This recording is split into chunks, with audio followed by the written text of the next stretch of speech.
I want to ask you now about, will Gaza cease to exist completely, and what will happen to all the Palestinians who survived?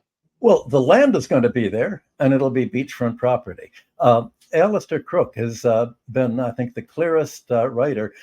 He was one of the negotiators of between Israel and the Palestinians. He's explained that there cannot be a two-state solution anymore.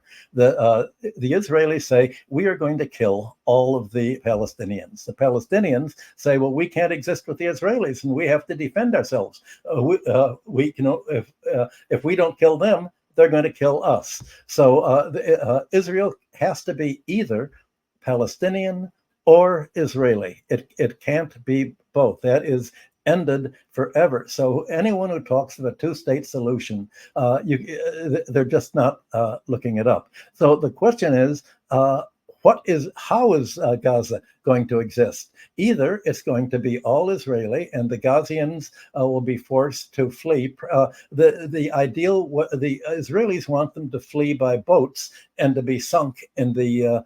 Most of them will be sunk in the Mediterranean, just like after America and France destroyed Libya. The Libyans tried to flee in boats, and they were sunk. So either they will drown, or they will somehow work their way into a prison camp that Egypt and its leader is setting up for Gazian refugees. And then the Gazians will somehow try to gain entry into Europe or other countries. So you can expect a huge influx of Gazians into Europe.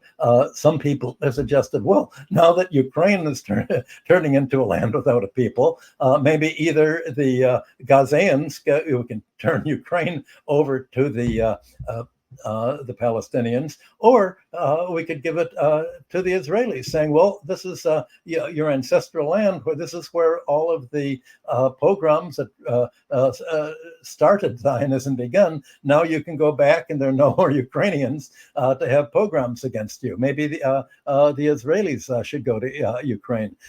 One population or the other has to emigrate. Well, Israelis already been losing a huge chunk of their population, especially their working age population, especially those who have jobs in information technology or highly paying jobs. So you're already seeing a population outflow. Gaza will exist geographically, but we have no idea about what is going to be the demographic composition. And I think the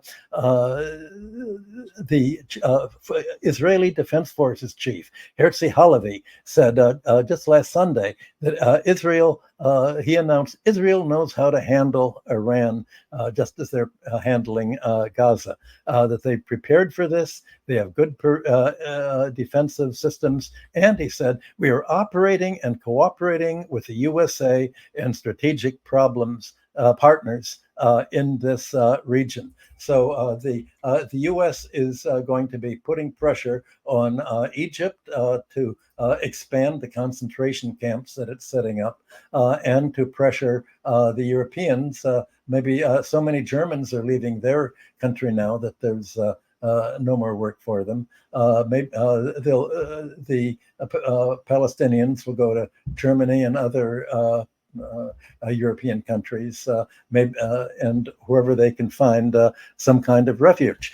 America was willing to give the Jewish population refuge as long as the Jewish population served European imperialist aims of controlling the Near Eastern oil. But what can Palestine offer to be protected? If the Palestinians don't have anything to offer the Europeans or the Americans, their governments simply do not care. They've done absolutely nothing to protect the Palestinians because they don't care if there's no money in it for them. And the Arab countries with money, the Saudi Arabians, the United Arab Republics, have not really lifted a hand to help this. Even though a large labor force in Saudi Arabia is already Palestinian, they don't need more Palestinians there. So that's basically what's happening. Thank you, Professor Hudson.